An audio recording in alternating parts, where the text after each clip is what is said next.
ताई आपल्याला आता प्रभाग 2 मधून एम पक्षाकडून प्रभाग म्हणजे उमेदवार भेटलेली आहे, त्यांना उमेदवार भेटला नमुळे आपल्याला म्हणजे उमेदवार भेटण्यात आलेली आहे?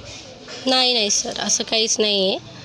पण आम्ही इम्तियाज जलील साहेबांचे कामं बघितले. त्यांनी प्रत्येक समाजासाठी मराठा आरक्षण म्हणा किंवा दलितांसाठी भरपूर सगळ्या प्रत्येक समाजासाठी त्यांनी जे कार्य केलेले ते बघून आम्ही त्यांच्याकडून तिकीट मागण्यासाठी गेलो होतो आणि त्यांनी आम्हाला सहकार्य केलं. आम्हाला एक नवीन पिढीला एक संधी दिली.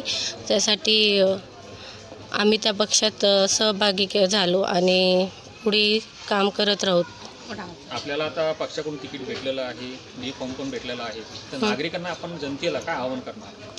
नागरिकांच्या सर्व काही समस्या ज्या काही पाण्याच्या आहेत, ड्रेनेजच्या आहेत आणि आणखीन बऱ्याच ठिकाणी जनतेचे जे घर आहेत, गरजेसाठी त्यांनी जे घरं बांधलेले होते त्यांचे ते बऱ्याच ठिकाणी आता आम्ही प्रचारासाठी जातो तिथे ऐकण्यात येते की आमचे घर तुटणार आहेत, मग आम्ही कुठे राहायला जाणार किंवा बरेच असून पाणी नाही येते. एक तास 2 तास पाणी येतं, 8 दिवस 10 दिवस पाणी येत नाही. ड्रेनेजचे कामं आहेत, ड्रेनेजचे खूप प्रॉब्लेम आहेत लोकांना आणि महिला सुरक्षतेचा प्रॉब्लेम आहे, तो सुद्धा आपण नक्कीच सोडवणार. त्यासाठी जे आपल्याला करता येईल ते आपण नक्की करू. मी महानगरपालिकेत ह्या सगळ्या जनतेसाठी यांचे सगळे प्रश्न घेऊन जाणार आणि नक्कीच महानगरपालिकेत त्यांच्यासाठी आवाज उठवणार.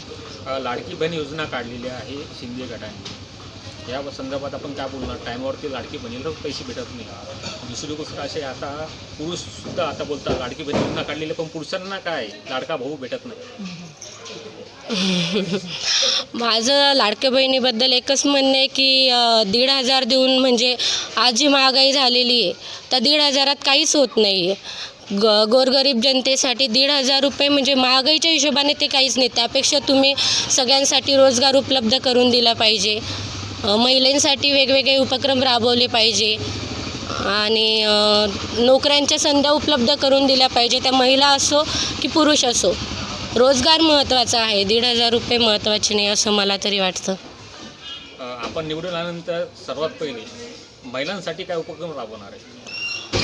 महिलांसाठी शिक्षणासाठी जे काही मला करता येईल, जसं काही फॅशन डिझायनिंग म्हणा वगैरे, आणखीन काही असतील MSc म्हणा, काही जे गरजेचे आहेत आपल्याला उपक्रम राबवता येईल शिक्षणासंदर्भात, ते सर्व काही मी रोजगार ज्याच्यातून त्यांना रोजगार मिळेल. शिवण क्लास म्हणा किंवा इतरही आणखी शिक्षणाचे, अंगणवाडी, आता भरपूर ठिकाणी अंगणवाडीसुद्धा नाही आहेत. काही ठिकाणी आपण त्या अंगणवाडी काढू आणि त्यातून महिलांना रोजगारही मिळेल आणि शिक्षणाचं सुद्धा लहान मुलांना त्यातून जे शिक्षण मिळवता येईल ते देता येईल. आपलं नाव? माझं नाव प्रज्ञा भीमराव जाधव. संभाजीनगरमध्ये आपलं सर्वांचं स्वागत आहे. संभाजीनगरमध्ये आता येत्या महानगरपालिका निवडणूक जवळ आलेल्या आहेत. अनेक उमेदवारांची धावपळ चालू आहे आणि तसेच आता अनेक नागरिकांच्या काही समस्या आहे. उमेदवारी जी आहे काही उमेदवारांची म्हणजे कट करण्यात आलेली आहे. आता आपण भारतमाता नगर प्रभाग 2मध्ये इथं आलेलो आहे आणि ह्या ठिकाणी आता आपल्यासोबत इथले नागरिक आहे, त्यांच्या काय समस्या आहे, त्यांच्या काय प्रतिक्रिया आहे, आपण ते जाणून घ्या. ताई, आता ह्या ठिकाणी आता महानगरपालिका निवडणूक जी आहे तिथं आता जाहीर झालेली आहे, तर आपल्या काय समस्या आहे की आपल्या जो उमेदवार जो आहे तो कसा असावा? आमच्या इथल्या उमेदवारांनी कमीत कमी आमच्या इथे रोडचे आणि ड्रेनेजचे त्याचे प्रॉब्लेम सॉल्व केले पाहिजे. आमच्या इथे पाण्याचा खूप प्रॉब्लेम आहे. 9व्या दिवशी पाणी येतं, ते पण अवेळी येतं. त्याच्यामुळे आम्हाला ते सॉल्व करणारच हे पाहिजे. पाणी प्रश्न म्हणजे एका वॉर्डामध्ये नाही, प्रत्येक वॉर्डामध्ये पूर्ण संभाजीनगरमध्ये आहे. तर तुम्ही आता जे उमेदवार निवडून येणार आहे त्यांच्याकडून काय अपेक्षा बघावत आपण? त्यांनी आमचे प्रॉब्लेम सॉल्व केले पाहिजे ना. रोडचा प्रॉब्लेम आमच्या इथे एंट्री करायलाच रोड नाही आहे.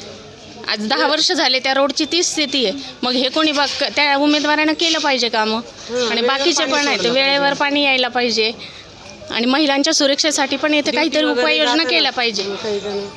आपण बघू शकता की या ठिकाणी पण आता भरपूर महिला तर जमा आहे आणि ह्या ताईच्या पण आपण आता पूर्ण प्रतिक्रिया ऐकलेल्या आहे. छत्रपती संभाजीनगरहून KK न्यूज नेटवर्क.